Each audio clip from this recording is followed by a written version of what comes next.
Direktur Jenderal Cipta Karya Kementerian Pekerjaan Umum dan Perumahan Rakyat, PUPR, Diana Kusumastuti menjelaskan tahap pertama pembangunan IKN Nusantara atau Ibu Kota Nusantara, Kalimantan Timur akan berlangsung pada tahun-tahun 2022 sampai tahun 2024. Dilansir dari Kontan, fokusnya pada pembangunan wilayah perencanaan, WPI atau kawasan inti pusat pemerintahan, KIP, seluas 6.671 hektar.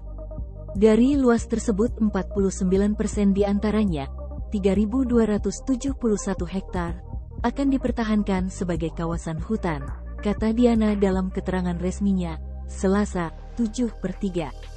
Wilayah perencanaan KIP, WPI, dibagi menjadi tiga zona, yaitu Zona 1A, Pemerintahan Inti, Zona 1B, Pemerintahan Pendidikan Perumahan, dan Zona 1C, Pemerintahan Kesehatan Perumahan. Seluruh pembangunan konstruksi dilakukan dengan memanfaatkan Building Information Modeling, BIM, dan Geographic Information System, GIS. Ia mengatakan pembangunan infrastruktur IKN yang dilaksanakan oleh Kementerian PUPR untuk tahap awal tahun 2022 sampai tahun 2024 terdiri dari sekitar 63 proyek konstruksi dengan total biaya 4,5 miliar dolar Amerika Serikat atau 62 triliun rupiah yang seluruhnya berasal dari anggaran pemerintah. Hingga minggu kedua Februari tahun 2023, beberapa proyek yang sudah terkontrak dengan total biaya 1,58 miliar dolar Amerika Serikat, jelasnya. Pada kesempatan yang sama, Ketua Satgas Pembangunan Infrastruktur IKN Danis Hidayat Sumadilaga menyampaikan detail pembangunan IKN yang meliputi konsep desain, pengembangan tata guna lahan dan zonasi, serta penyediaan infrastruktur dasar seperti jalan, air bersih, sanitasi, pengelolaan sampah, serta fasilitas utama pemerintahan. Adapun pembangunan IKN juga dilakukan dengan memenuhi nilai kualitas kota yang terintegrasi dari parameter fungsional, visual, lingkungan menuju Smart Forest City IKN. Sebelumnya, Kementerian Pekerjaan Umum dan Perumahan Rakyat, PUPR, mengajak para investor dan mitra bisnis Jepang untuk berinvestasi di Ibu Kota Nusantara, IKN. Hal ini lantaran sudah dijamin oleh landasan hukum yang kuat melalui Undang-Undang Nomor 3 Tahun 2022 tentang Ibu Kota Negara.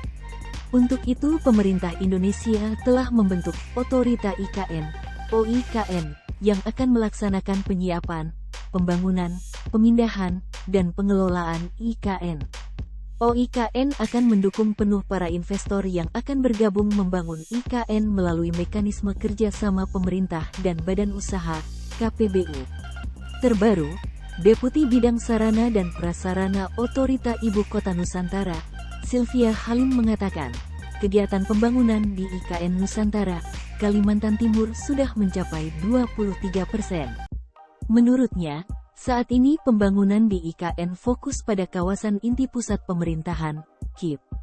Dilansir dari Kompas.com, Sylvie pun memaparkan sejumlah infrastruktur yang dibangun di dalam KIP IKN. Kegiatan pembangunan di IKN sudah mencapai 23%, ujar Sylvia Halim dilansir dari siaran pers di laman resmi Kemenpan RB, Selasa, tanggal 7 Maret tahun 2023. Sylvia mengatakan, semua progres pembangunan yang tengah dilakukan masih on the track, sehingga pihak otorita IKN optimistis pembangunan dapat selesai sesuai dengan rencana.